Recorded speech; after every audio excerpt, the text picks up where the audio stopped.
what's happening today inside our society. You speak to a Muslim, you remind them about Allah, everybody says, no, Allah will forgive me, Allah will pardon me, Allah knows what good deeds I do. You don't even pray, and you're talking about the good things that you do. And you're a person who cheats Allah subhanahu wa ta'ala, there's no point in saying, I don't cheat against people, I don't lie towards people, I don't commit anything wrong in my life. The biggest sin, the biggest crime, after shirk with Allah subhanahu wa ta'ala, to associate partners with Allah subhanahu wa ta'ala, is to disobey Him. Is to disobey Him, leaving the prayer. That's what we find inside this ayah. قَالُوا لَمْ نَكُمْ مِنَ الْمُصَلِّينَ. A person who abandons the prayer is heading towards Jahannam. We don't live in a Muslim environment, but you know, in a Muslim country, whoever leaves as-salah, فَقَدْ كَفَرَ. That person has committed disbelief. If you live in a Muslim environment, because we don't live in a Muslim environment, many people haven't been taught, praying isn't to do with somebody who's religious, who keeps a beard, who goes to the mosque, or is an elderly person, who comes at the age of 50, 60.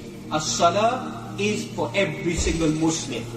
Every single Muslim has to pray 5 times a day when they get to the age of puberty, and they haven't lost their senses, they have the ability to comprehend and to understand, and their good health and state, they have to offer their prayers. As for many of our people in our society, we begin to think that salah is a cultural practice. That people, when you get to a certain age, or when you have the time, you have the space, you begin to offer your prayers. No. So this is the first blame upon these individuals. They've been thrown inside Jahannam because they never used to offer their prayers. Then second, we find, they never used to do what? Feed the poor people. So some of us, we may pray, but when it comes to taking care of the orphans, taking care of other people, we become selfish.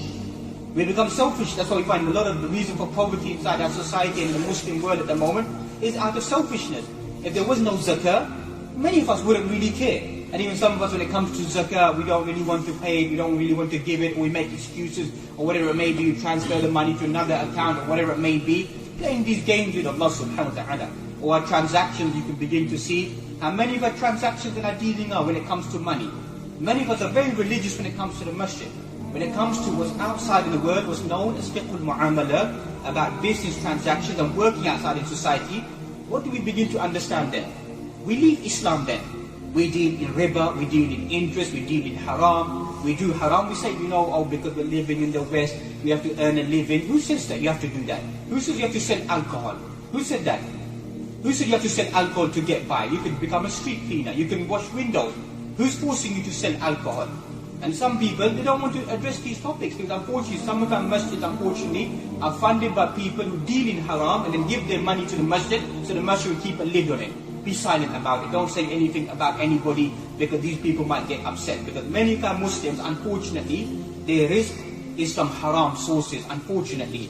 Because the things that they do, they begin to think that as long as I read my salah, I come for Yawmul Jum'ah, I throw maybe 10, 15 pounds inside the bucket, so the Imam has no right to ask me about how I live my life, whether I'm doing halal, whether I'm doing haram, etc. So this is all dangerous, a dangerous belief, that to separate your religious belief from your external belief.